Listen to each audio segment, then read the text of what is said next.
Well, good afternoon, everyone. I guess you could say that I'm a virtual representation of Lisa Wallace and Aisha Divan and Robert Wyatt, sort of a mixture in between. Coming out slightly more on the male side. I mention those names because they were the main people that have been involved in putting the changes to our criteria together. So they do deserve the credit for that. As you probably be aware, most of us who follow what the Royal Society of Biology do with its accreditation is that over the years we modify our criteria. And the things that I want to talk about in the next 5 or 10 minutes is more modifications to the criteria that we've actually introduced. And that, of course, is to do with inclusive curricula. Okay, so what do we mean by inclusive curricula? Well, looking at it at a rather sort of mundane way, it is, of course, a curricula that includes everything. Perhaps everything, everyone, everywhere, all at the same time. So that we actually involve looking at the aspects of equality, diversity, and inclusiveness in the curriculum for our particular science, or the aspects of science that we're teaching. Okay? So this is really what the basis of the modification involves.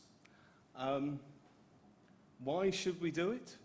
Why should we actually particularly look at this at any one particular instance in time? Well, there's been a debate going on for a while now about inclusivity within the curriculum. Many universities and professional bodies and learning societies have been involved in this, and they have actually changed their mission statements to involve the practices within those inclusive practices within the curriculum. We've also looked at QAA benchmarks, where they have actually revised their benchmark statements to include equality, diversity, and inclusivity as core characteristics of a bioscience and biomedical science degree.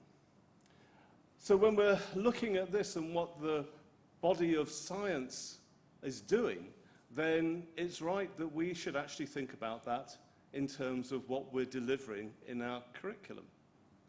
And with that aim, we've actually made some changes to our criteria, both in the degree accreditation program and in the advanced accreditation and master's accreditation programs. Now, the changes, from what I can remember best, is criterion 3, where we're looking at, I think it's element 8 of that particular criterion, where in the degree accreditation, the inclusion that we've made is to actively consider the importance of equality, diversity, and inclusion, and develop behaviours that support such inclusive approaches to the practices of biosciences. Okay? So that's the change that we've made in the degree accreditation criteria.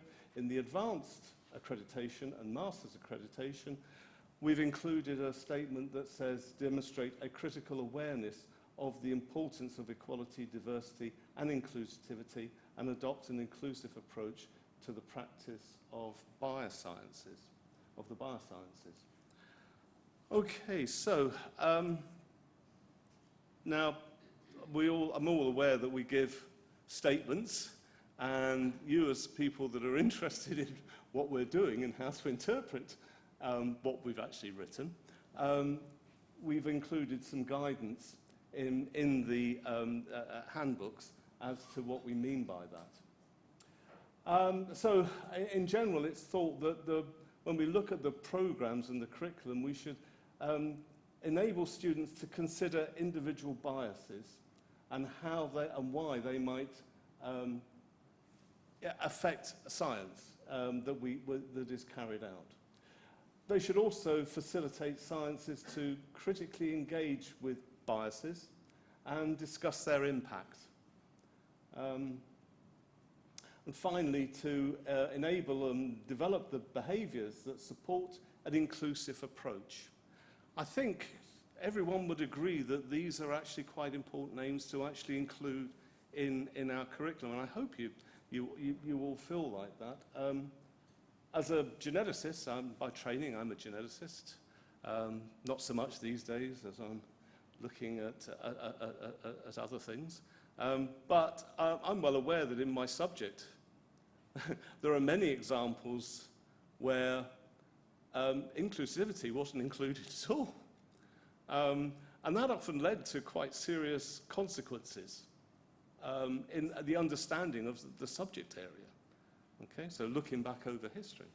I'm also, Sally Hicks at the back pointed out to me that it's rather strange to be in a room talking about inclusivity when we're surrounded by many people from our imperial past looking down on us. And that may be as it is. Okay, so how can you actually incorporate these changes in so that when one of us comes to look at your degree program and look at the criteria and match things up, we can turn around and say, yes, there's a tick there, you've got the evidence that you are doing this. Well, the first example is simply to present a diverse picture of scientists. As nearly all of us are involved in international research around the world, we interact with other scientists from other countries, with different cultures that have perhaps a different view of how a particular aspect of science has come about. Okay? It's important that we encourage a picture of those around the world. Acknowledge all contributors to an idea or discovery, not just one.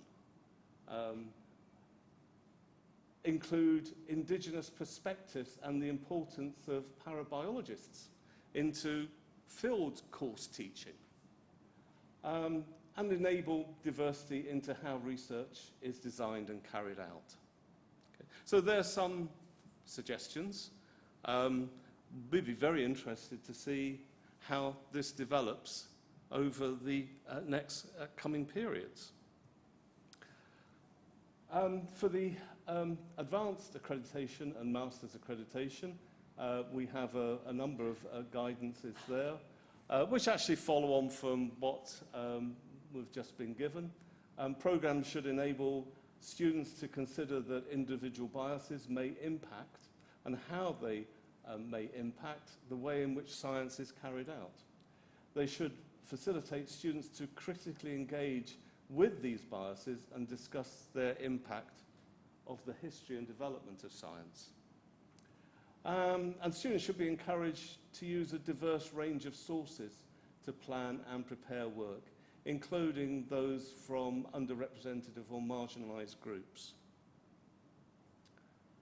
Finally, consideration should be given to ways of working to ensure biases and stereotyping do not impact work carried out and opportunities given.